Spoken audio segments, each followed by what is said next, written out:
Hindi lamang sa senatorial slate nanguna si Team Pinoy Senator-elect Grace Poe. Kabilang din si Poe sa mga nangunguna sa paghahain ng panukalang batas na isusulong niya sa 16th Congress. Ang detalye sa ulat ni George Bandola. Isa ang junior senator Grace Poe sa mga unang senador na nakapaghain na ng kanilang mga panukalang batas. Alas 10 ng umaga, bitbit ni Poe sa Senate Bills and Index ang panukalang palakasin ng film tourism industry sa bansa. Layo din itong bigyan ng detalyadong pagsasalarawan ng ilang importante at magagandang lugar sa bansa, ang mga filmmakers at may promote ang ating bansa. The goal of this is to create jobs and to promote our country and to present our country in a good light all over the world. Kasi globalization nga. How can we compete with others with a bigger capital? We have a very creative population and our country is beautiful. Let's take these two assets and use it as a capital.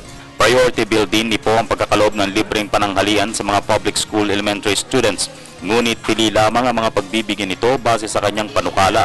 Yung mga nasa conflict area o palaging may digmaan, mga nasa pinakamahihirap na probinsya at mga nasa pinakamatataong lugar. Pagkakataon na ito ngayon, hindi lamang ang pawang tulong pa konti-konti. Kung ito ay papasa, mas milyon-milyon ng mga tao mabibigyan ng mas magandang kalagayan sa ating bansa.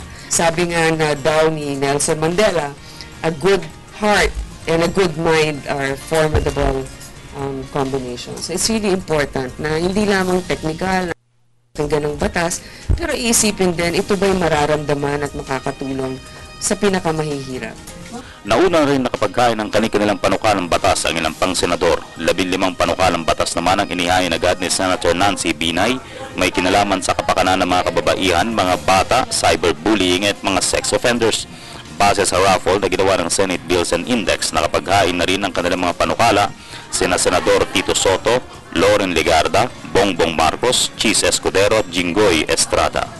Para sa Telebisyon ng Bayan, George Bandola.